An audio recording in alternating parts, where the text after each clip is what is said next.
We get to hear from one Brandel Chambly and Billy Kratzert.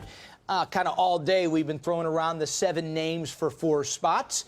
Chambly, I got to give it to you. You had all 4. Nice job. Well, I don't think that was really that hard. I mean, it was... Patrick Reed. You know, look, everybody... Hey, man, I just gave you a compliment. They don't come around very no, often. they don't. Everybody has a moment where they say something or do something that they would like to take back. I'm sure Patrick Reed falls into that camp, and I think that the other members of this team would be sensitive to the fact that sometimes you just misspeak, you misstep, take a step back, and I think this team will be better off for it. As Gary was just talking about, though, the quality of this team. Tiger Woods was 7th. The other 3 players that he picked were 14th, 15th, and 16th, respectively. The average world rank of this 12-player team from the United States is under 10. It is, without question, the greatest team ever been put forward in the President's Cup history. Now, they're going up against an international team where their average world rank is almost 40th. So on paper, they're almost 4 times superior. But I'll tell you what matters more than world rank is home course, home country advantage. As a matter of fact, if you look at the 5 times that the internationals have had the home course or home country advantage, they have, to a far superior team on paper, only narrowly been beaten 1 point. And really, if you go back to 2015, it did come down to the very last match. As I recall, Bill Haas was playing Sang Moon Bay. Now, Sang Moon Bay was ranked 88th in the world at that point. And it could have gone either way, and this would have been deadlocked. So people love to get caught up in the lopsided nature of the entire President's Cup, but it has been, Billy, quite a bit closer when you look a little bit deeper when the international side has a little bit of leeway with how they set up the golf course and where they travel to. Yeah, and I think that's the beauty of match play. And you get out on the golf course, and it's each day is an individual tournament. And if you can go win that individual tournament each and every day, you're going to be the victorious team. And it was interesting to see the picks. Patrick Reed, it's going to be a good pick.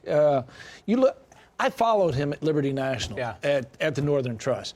I was fascinated with the ability to get the ball up and down from some pretty difficult places with all the pressure on him. So you look at Finau, you look at Woodland, I think those were 2 locks along with Tiger, and they're all playing well. So the team is great. I was on Nas' team, but Patrick Reed, he's the guy, and he's great at match play.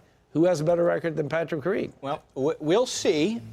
Certainly, if it doesn't work out for Tiger's team, we'll point the finger and say that there weren't the putters on the team. He could have gone some different directions that could have made the team maybe not quite the all-star team with the world rank average, but maybe a quote-unquote team that would round out the players that they have and support them better. But that's what Monday morning quarterbacking is all about. It is. 1998, it's a long time ago, but it still rings pretty loudly, and you can hear Tiger Woods, he referenced it, I think, 2 or 3 times in the various interviews, that stinging defeat that was delivered to them. You think about this, Furyk, Woods, Duval, Mickelson, they combined for a 3-12-1 record. If their leaders don't perform, if they allow a spark to turn into a conflagration on the international side, which is what happened with Maruyama back in 1998, then this thing can flip around in a hurry, because while I've mentioned the disparity in world rank,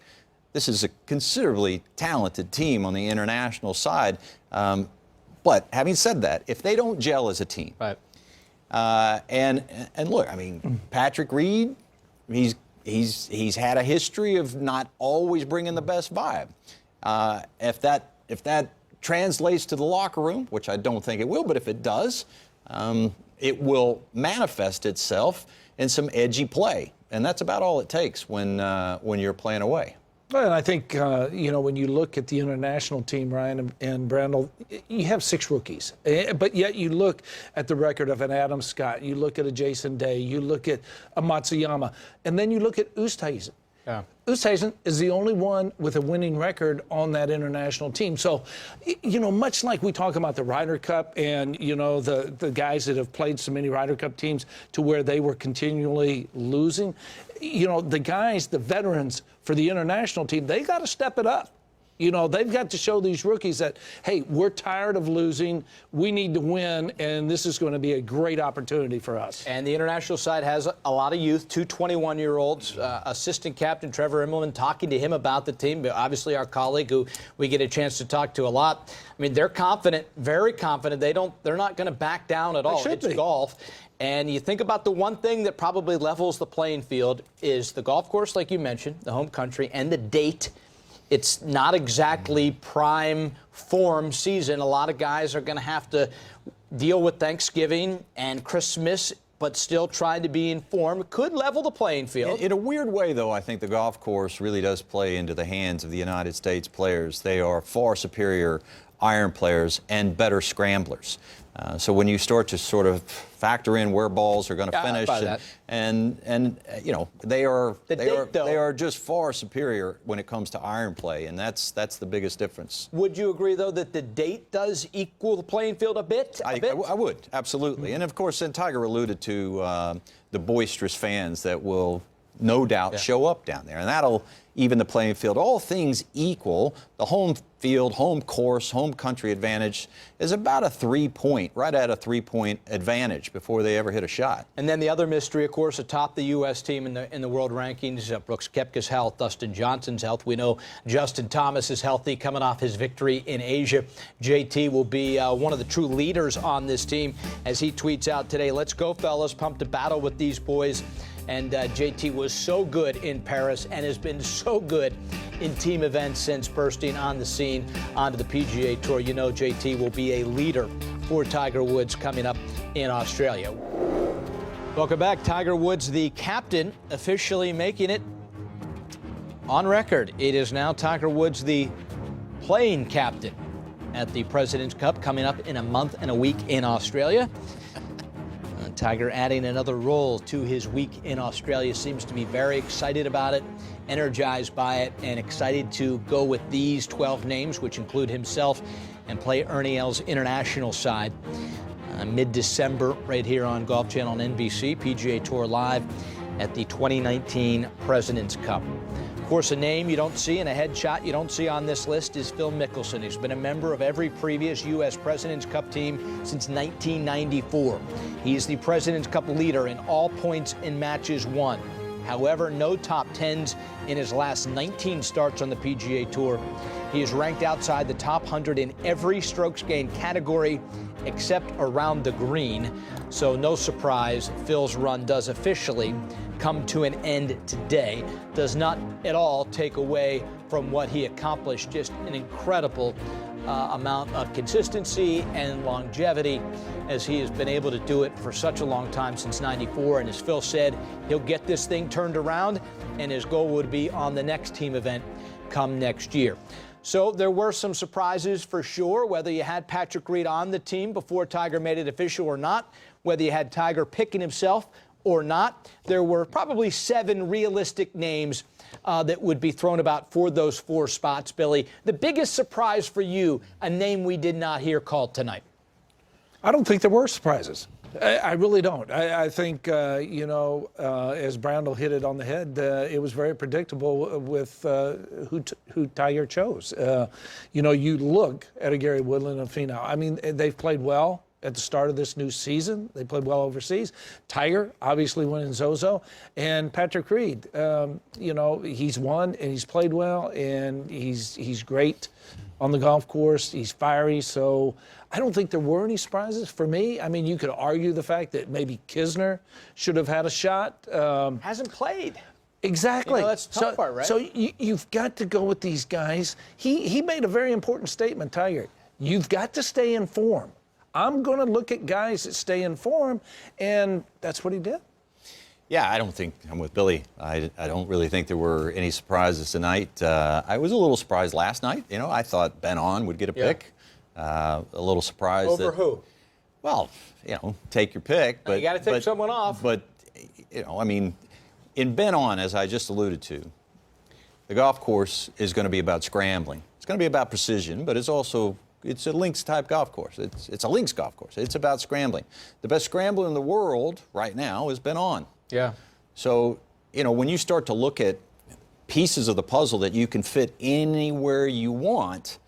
Ben On would have fit nicely in either best ball or foursomes. So I was a little bit surprised.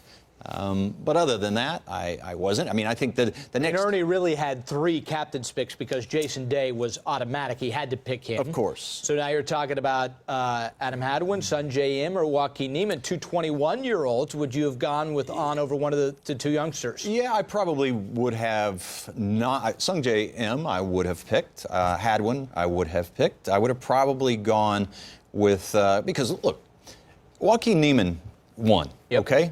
But that's the only top 10 he's had in the last 9 events. Right. And, he's a heck of a player. He's going to have a heck of a career, but he's one of the worst putters on that team. He's a fabulous ball striker, but I would have certainly given Ben On a strong consideration. I just couldn't even imagine leaving Ben On off that team. I would have, if we'd have done this show last night and I'd have come on the air, I'd have said Ben On's going to be on this team. So I was more surprised at that. The big question now is by, hearing through the grapevine, doing everything we do, it just doesn't sound like Brooks Koepka is gonna be there. I hope he is, because it'll be great. But if he's not, who does he pick? We're a month away, and Tiger alluded they had coffee today, and he's not, it sounds, not close to picking up a golf club, Billy. So that gives Tiger another captain's pick.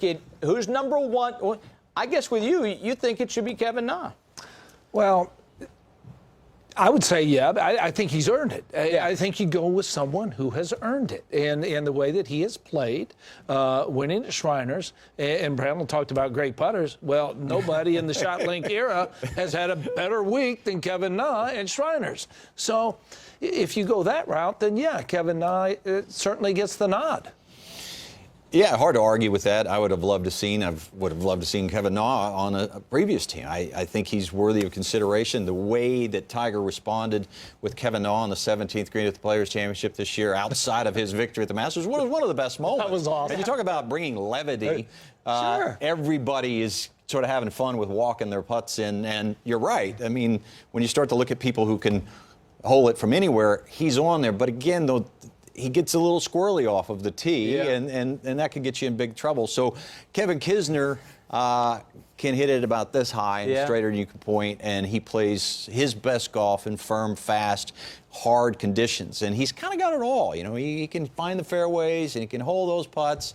But then again, if you put 2 players up, and I didn't tell you who they were, and I put Fowler's credentials up here and Kisner's here, there's no way you would pick Kisner if you look at what Fowler has done. But he was 2-0-2 in the last President's Cup. So he hasn't been beaten yet.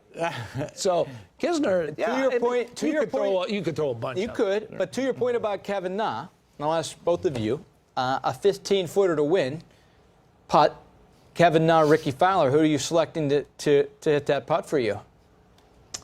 That's a heck of a question. You're picking Ricky Fowler. You both Most are. people would pick Ricky Fowler. Oh, no, I would not right now. Oh, come on. Not right now. No, right now. If you're saying putting stroke travels. It travels beautifully, but right now Kevin Na's putting better than him. And by the way, I mean, wouldn't you love to see Kevin Na hit that 15-footer and beat it to the hole? Beat it to the hole. That'd be kind of fun. It would be a little in your face to the international team, but it'd be a lot of fun. For sure. Brooks Koepka's health certainly will be monitored as Tiger said, he could do it all the way up to the Wednesday before, but with the event in Australia, that wouldn't be advised. It'd be a little hard to get there. Might want to have that ironed out before they get to Australia, and I'm sure as buttoned up as Tiger is, that will all be done, and if Brooks can't go, his replacement will be named.